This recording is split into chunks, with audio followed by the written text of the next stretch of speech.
All right. So we're going to talk a little bit about properties of logarithms today. Lesson 70. And again, we're going to take a few days on this lesson. There aren't many left, which is kind of nice in the textbook. We'll finish up this textbook that we're in right at the beginning of Try 3. When we're in person, yay! Oh, at least hybrid in person. So I do look forward to that. Hopefully things keep going the way they're going because just the things are looking better, which I like. All right, hopefully you remember some of these properties or have studied them a little bit in previous classes. So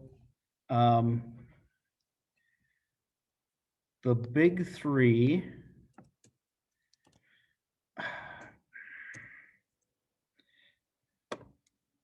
try this again. There we go. What the, my goodness. There, that's what I wanted. All right, so if we're taking the log of a product, m times n, that's the log of the first factor plus the log of the second factor.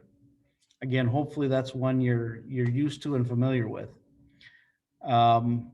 If not, we'll get you familiar. It'll be okay. Then we have the log of a quotient. M divided by n is the log of the numerator minus the log of the denominator. And the last one, if we have the log of something raised to a power, we can bring that power out front as a coefficient and take that a times the log of m. And so we're going to be doing two things in today's lesson. One, taking a logarithm and writing it as a sum or a difference, or a multiple times a sum or a difference. And then the other part of the assignment and the part of the lesson will be taking sums and differences and writing them as a single logarithm. So these can be done with any base. So we'll have some that are logs and some that are LNs. Nothing, and your textbook doesn't do anything with other bases other than base 10 and base E. So no need to confuse things with other bases, I don't think. That'll come later in the week when we do change of base formula. All right, so express each logarithm as the sum or difference of logarithms.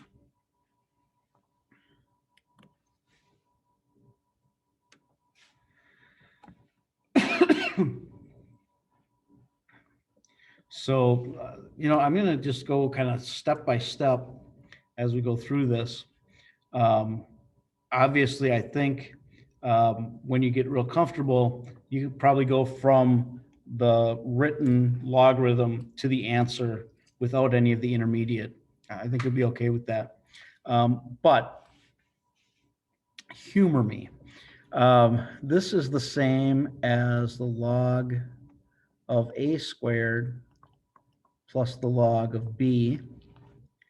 And then we can use that third law and bring the two out front. So the final answer, 2 log a plus log b.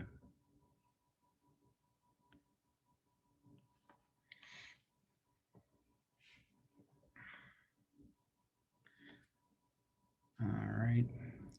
The second example, again, I'm going to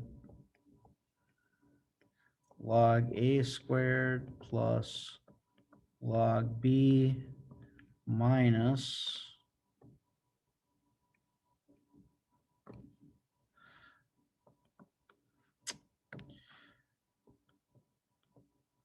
log c, and then 2 log a plus log b minus log c.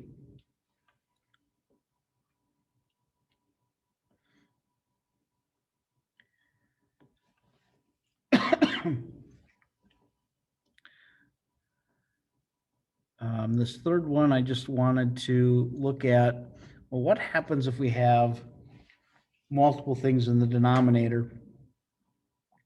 So here we're talking natural log. So ln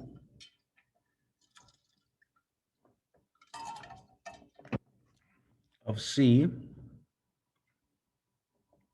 and really this would be the ln of a squared b.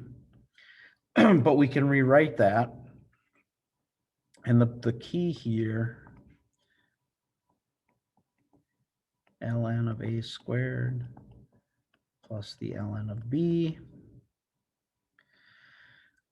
Bring that 2 out front. And that whole thing is in the denominator. That's why the negative is outside of the parentheses. But the last thing I would do is actually distribute. Wow.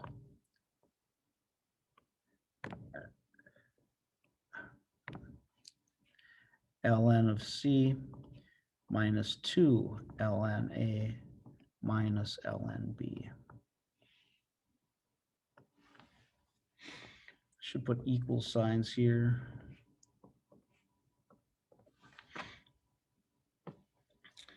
This last one, I'm going to rewrite first.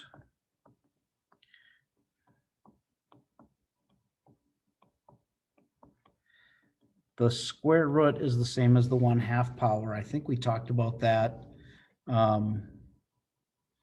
at one point this year. If not, we probably should have. So I would start with the 1/2 out front.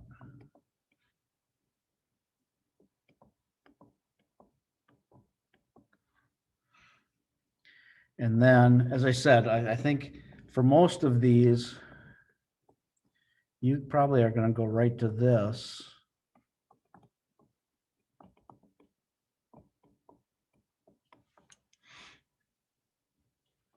And then we would distribute that 1/2 through. So 2 times 1/2 is just 1. So we have an ln of a plus 3/2 times the ln of b.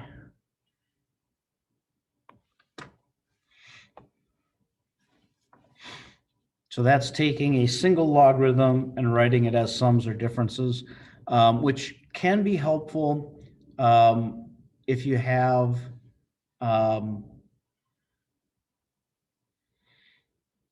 products that you can break down and simplify easier with the base that you're working on. We'll talk about that a little bit more tomorrow. Excuse me. Then the other thing we'll have is, hey, here's a sum or difference. Write it as a single. Excuse me. Wow.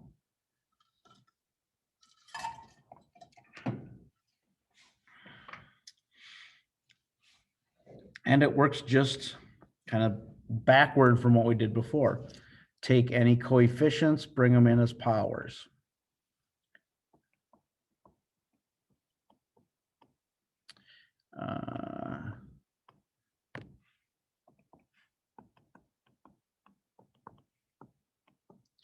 Then change addition into multiplication, subtraction into division.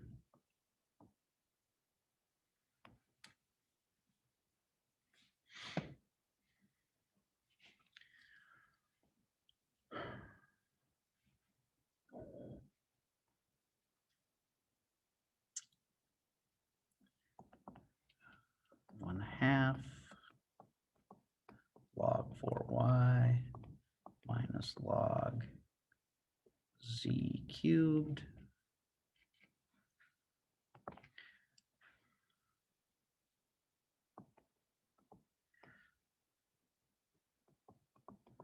so we'd have 4y to the 1/2 divided by z to the 3rd, and parentheses just kind of help keep things together.